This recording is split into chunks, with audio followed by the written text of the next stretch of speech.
Hey, what's going on, everyone? Welcome back to Phoenix Kitchen. Today, we're looking at a recipe for something very special. You know, Mardi Gras is coming up, less than a week away, and I love jambalaya. Why do I love jambalaya? Because it has andouille sausage. And what could we do to make it really special? We're going to make our own andouille sausage and fix our jambalaya. So I am your host, Stacy Williams. Like I said, welcome back to the channel. And today we're looking at jambalaya and how to make that beautiful smoky andouille sausage nice and spicy to fix it up just the way we like it. Let's go.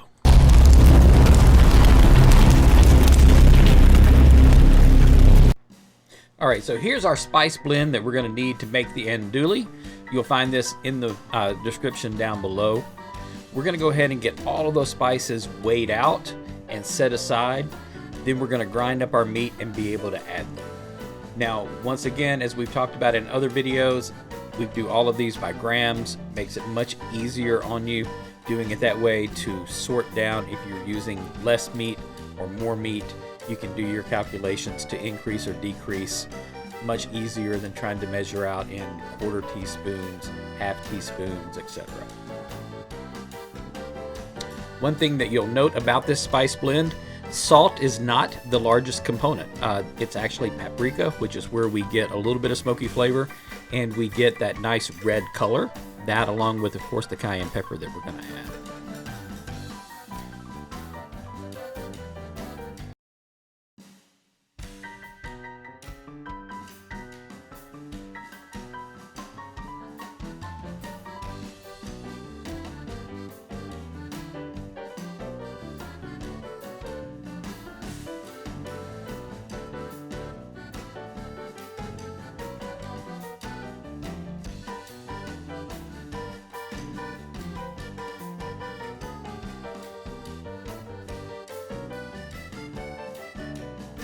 All right, we've got our spice blend ready, so we're going to go ahead and start getting this meat cut up and ground up.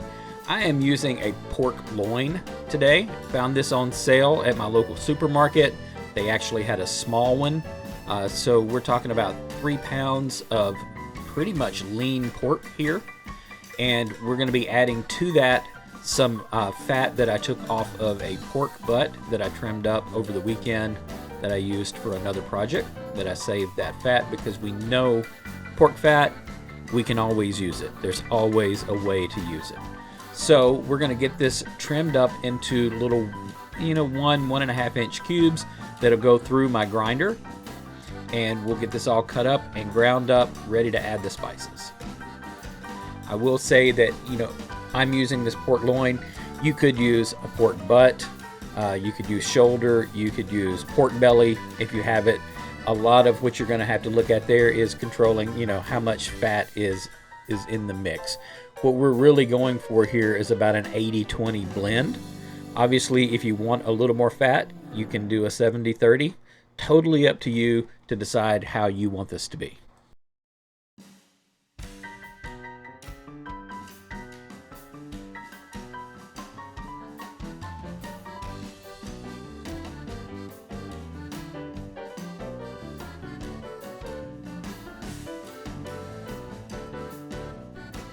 All right, so after we get everything cut up, I did put this meat into the freezer for about 20 minutes to let it get really nice and cold and let that fat get really nice and solidified. The reason that we did this, I'm using my KitchenAid stand mixer, which is not a very powerful grinder, and we don't want that fat to emulsify as the grinder heats up and gum up all of the blade, causing me issues.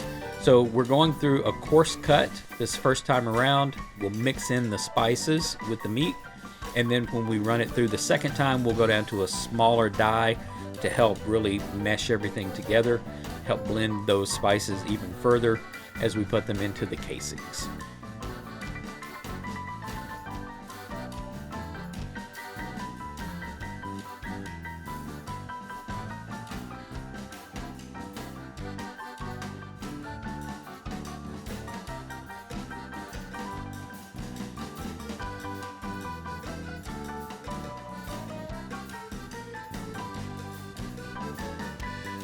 All right, so the first grind is done. Time for us to dump in our spices and get these mixed up. You really, as cold as this meat is, you're gonna want some gloved hands because you're gonna have your hands in there for at least a good 5 minutes to get this mixed thoroughly. One thing that you don't want in any sausage, but particularly in a sausage like this with heavy amounts of chili powder, cayenne pepper, things like that where it's going to be spicy, you don't need spice pockets. You need to get that stuff spread evenly throughout the meat, and that's going to take some work. So you're going to get in, you're going to squeeze, flip, push, squeeze, flip, push until you get all of the spices worked in.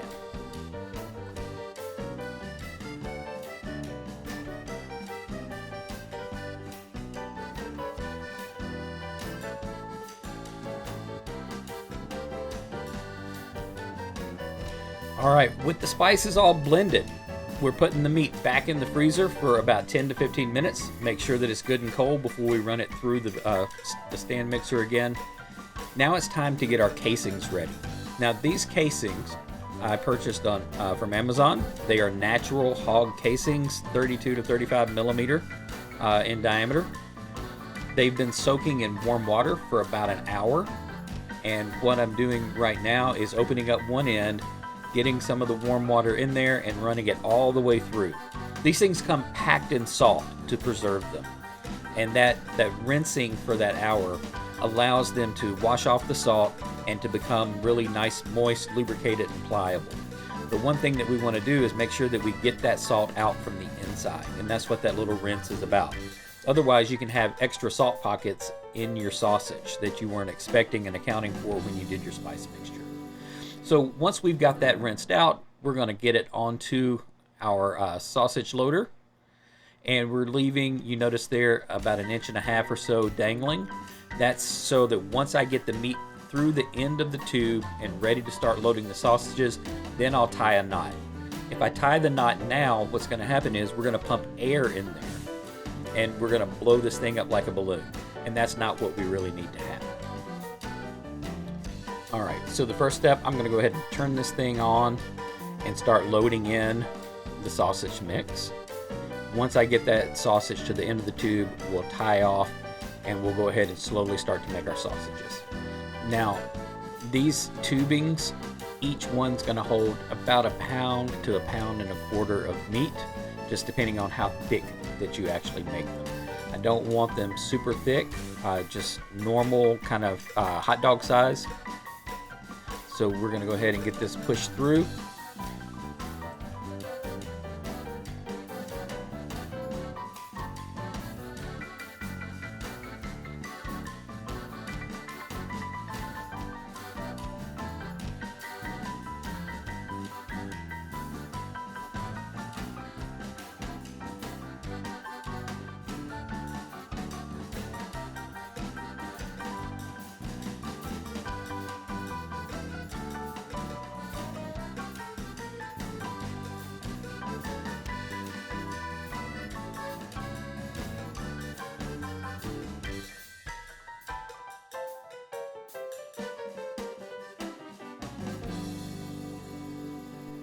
All right, so now it's time for me to make these into individual sausages.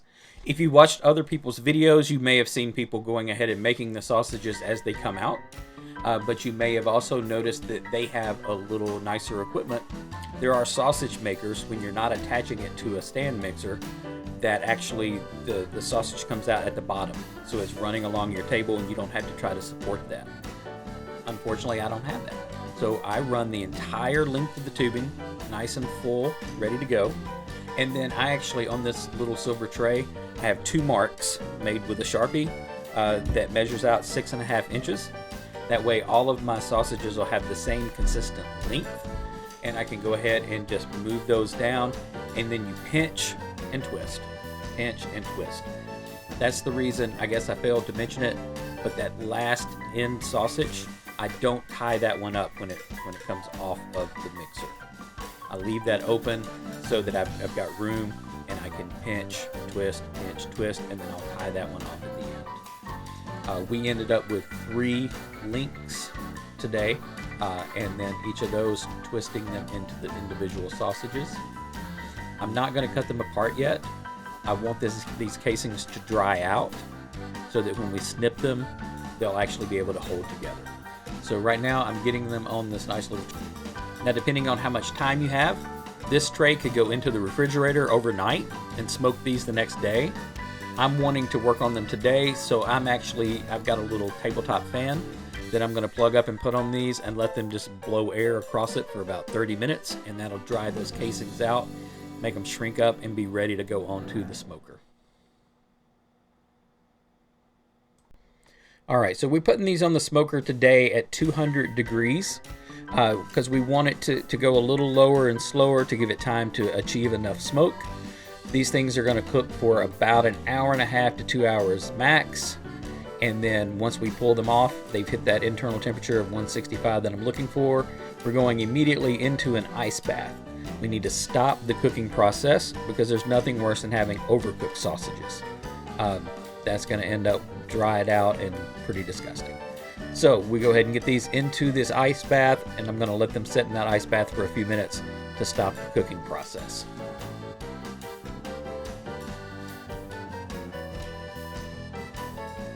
All right, so we took those out of the ice bath.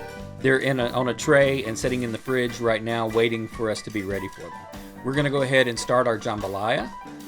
Anytime I'm cooking anything really that is Cajun, I'm starting out with the Trinity. That's going to be our celery, that's going to be our green bell pepper, and our onion. And we're simply going to dice these up and use them for the jambalaya.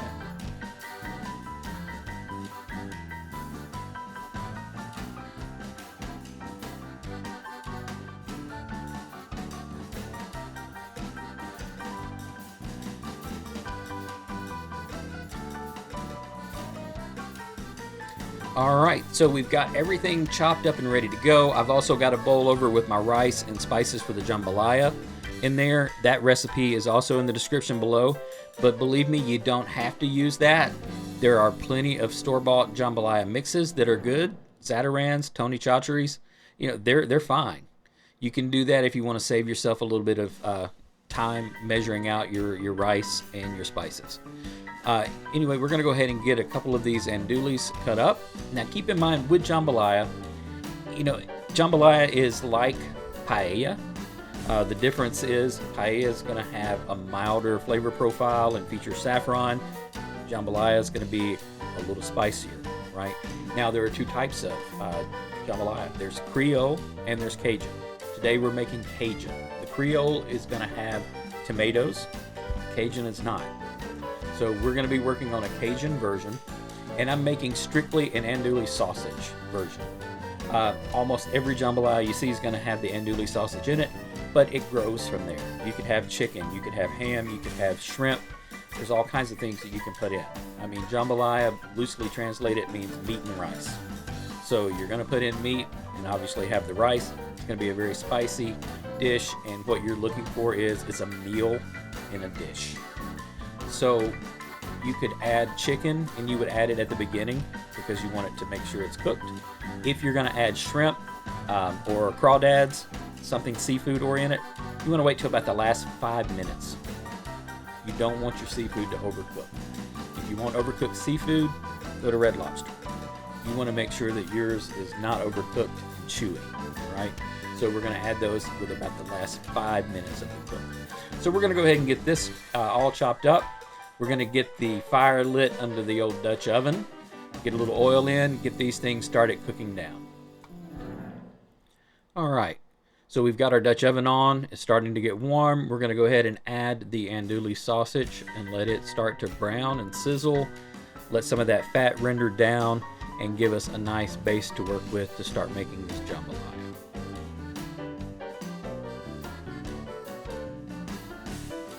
All right, and once our meat is starting to brown, we're going to go ahead and add that Trinity. That's the celery, the onions, and the bell pepper. Once we get those in, we are going to remember that they were not seasoned in the garden and they were not seasoned at the supermarket. So we're going to go ahead and add some salt and pepper to that. You can add a little Cajun seasoning if you wanted to, although there's plenty of that flavor going on between the sausage and the recipe for the jambalaya itself. So just salt and pepper is adequate. We want to make sure that we've got these vegetables seasoned. We're going to give this a little stir, maybe add a little oil. We just need to check the pot and see, because depending on how you made your sausage, how much fat you put in there and how much is rendered down, you may need just a little extra oil to make this work properly.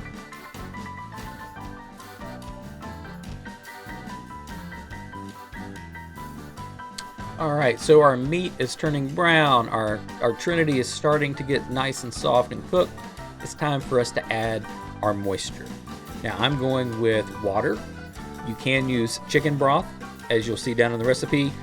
My recommendation, if you use chicken broth, would be low sodium chicken broth, because obviously we have enough salt going on and we don't want to actually get over salted.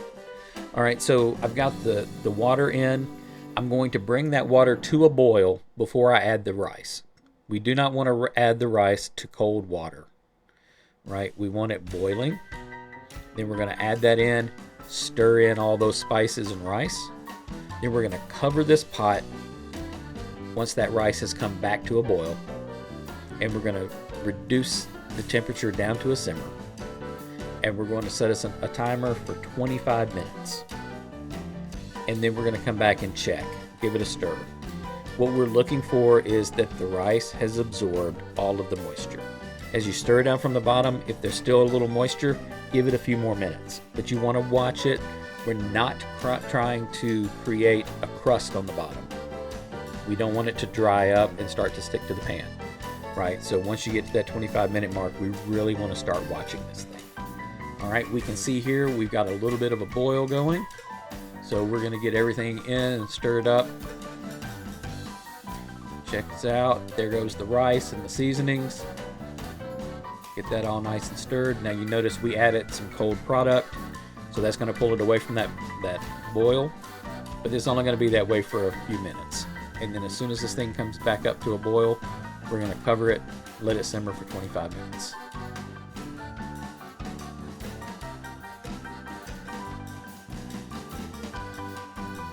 All right, it's been 25 minutes. Let's give it a little check and see what's going on. I can see a little bit of bubbling, so our moisture is not fully absorbed yet, but we're going to give this thing a stir. Let's see how close we are. All right, we are extremely close. I think as we stir this up, yeah, all of that moisture is gone from the bottom of the pan. It was just a very tiny little bit, and we're seeing that steam go away.